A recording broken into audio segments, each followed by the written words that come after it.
অনু নিজৰ শহুৰেকৰ ঘৰত সুখী আছিল, কিন্তু তাইক এটা চিন্তাই অশান্তি কৰি আছিল। তাইৰ নবৌৱেক আৰু তাইৰ প্ৰতি শহুৰেকৰ ঘৰৰ মানুহৰ ব্যৱহাৰ বেলেগ বেলেগ আছিল। অনুক এফালে ঘৰৰ মানুহে বহুত মৰম কৰিছিল আৰু ইফালে অঞ্জলিৰ ফালে তেওঁলোকৰ ব্যৱহাৰ বহুত বেয়া আছিল। তাই বেচেৰি সকলোৰে সেৱা কৰে, সকলোৰে ধ্যান ৰাখে আৰু কাকো ওলোটাই উত্তৰ নিদিয়ে। অঞ্জলিৰ এজনী ছোৱালীও আছিল, কাজল। তাই কম পঢ়া শুনা আছিল, যদিও তাই নিজৰ ছোৱালীজনীক নিজেই পঢ়ুৱাইছিল। এতিয়া কাজল পঞ্চম শ্ৰেণীত। কাজলৰ পঢ়াৰ কিছুমান কথা তাই বুজি নাপাইছিল, যদিও তাই ঘৰৰ কাম কাজ সামৰি কিতাপ লৈ বহিছিল। প্ৰথমতে তাই নিজেই বুজিছিল, তাৰ পাছত কাজলক বুজাইছিল। অনুৱে ভাবি নাপাইছিল যে ইমান কষ্ট তাই কেনেকৈ কৰিব পাৰে। এদিন গণিতৰ কিতাপ লৈ চিন্তা কৰি বহি আছিল। তাৰ পাছত অনুৱে ক'লে, কি হ'ল নবৌ, মই সহায় কৰি দিওঁ নেকি? চোৱাচোন, ইমান দেৰিৰ পৰা চেষ্টা কৰি আছোঁ, একো বুজিয়ে পোৱা নাই, মোক দিয়ক।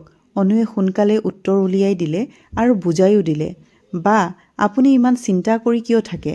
টিউশ্যন দি দিয়ক কাজলক। এতিয়াতো তাই ডাঙৰ হৈয়ে আহিছে, আগলৈ তাইৰ পঢ়া শুনা আৰু কঠিন হৈ পৰিব। বুজিছোঁ অনু, কিন্তু তুমিয়ে কোৱা, কাক ক'ম? কোন আছেনো যি বুজিব আৰু শুনিব? সকলোবোৰ তুমি দেখিছাইচোন। তোমাৰ দাদাৰ কেইটামান চাকৰিৰ পইচাৰে ক'ত হ'ব? এইবোৰ আৰু বেলেগৰ ওপৰত মই কেনেকৈ এইবোৰৰ বোজা দিম? বা, আপুনি চিন্তা নকৰিব, মই আছোঁ ন। অঞ্জলিয়ে অনুৰ কথা শুনি মিচিকিয়াই হাঁহি মাৰিলে। আজিৰ পৰা সদায় অফিচৰ পৰা আহি মই তাইক গণিত পঢ়াই দিম। অঞ্জলিৰ লগত কথা পতা পাছত তাই বহুত দেৰি ৰুমত গৈ ভাবি আছিল। এইবোৰ ভেদভাৱ চাগে বায়ে চাকৰি নকৰে যে, সেইবাবেই। অনুৱে পইচা ইনকাম কৰে আৰু অঞ্জলিয়ে ঘৰ চম্ভালে। অনুৰ বহুত বেয়া লাগিছিল যেতিয়া তাইৰ নবৌৱেকক তাই খোৱা লেতেৰা বাচন উঠোৱা দেখিছিল। বৌ, নালাগে, মোক দিয়ক, মই কৰিম নহয়। শাহুমায়ে ক'লে, নালাগে, তাই লৈ যাব নহয় অনু। অনুৱে একো নক'লে আৰু নিজেই নি থৈ আহিলে। শুনা হ'লেও কিবা কৰা তাইৰ দম আছে। অনু, এনেকুৱা হ'লে চোন মোৰ কাজলেও ভালকৈ পঢ়িব পাৰিব ন? অনুৱে ক'লে, বা, পাৰিব, কিন্তু আপুনি এতিয়া কাকো এইটো কথা নক'ব। ইয়াৰ বাবে পইচা যোগাৰো কৰিব লাগিব, অলপ সময় লাগিব। অঞ্জলিয়ে হ'ব বুলি ক'লে। পাছদিনা অনুৱে নিজৰ লগত কাম কৰা ছোৱালীকেইজনী মানৰ লগত কথা পাতিলে আৰু লঘু উদ্যোগ আঁচনিৰ জৰিয়তে অঞ্জলিলে লোন ল'বলৈ সাজু হ'ল।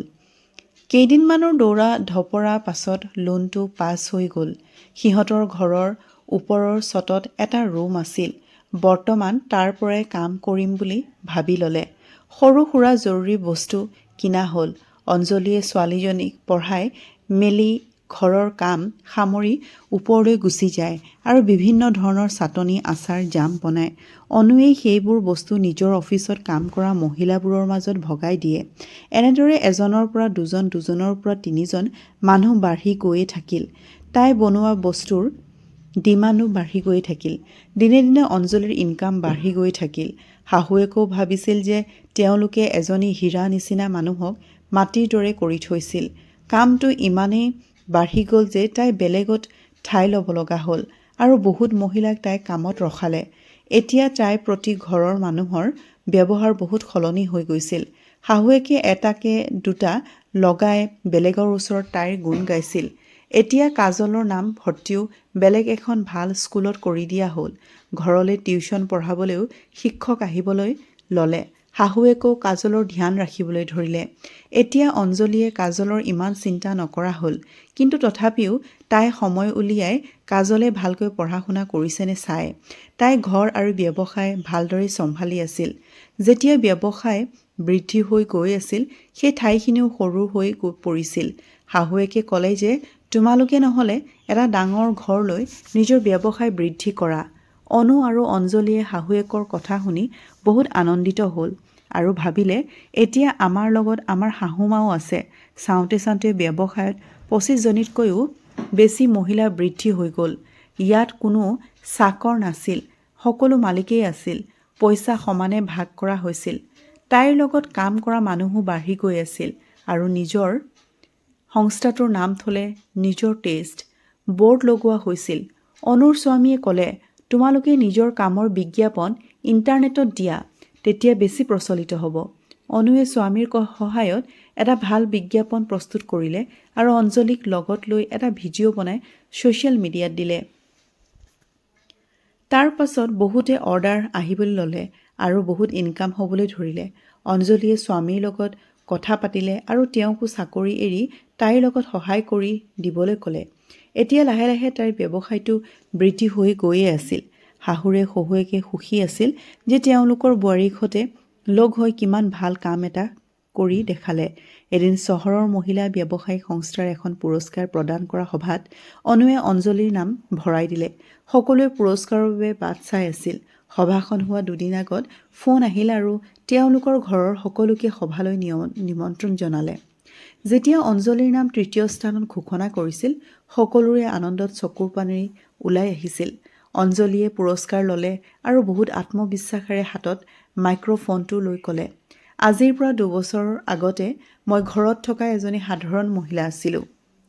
মোক ইয়াৰ যোগ্য মোৰ ভণ্টি অনুৱে কৰিলে। তাই আছিল যিয়ে মোক সেই সময়ত সহায় কৰিছিল।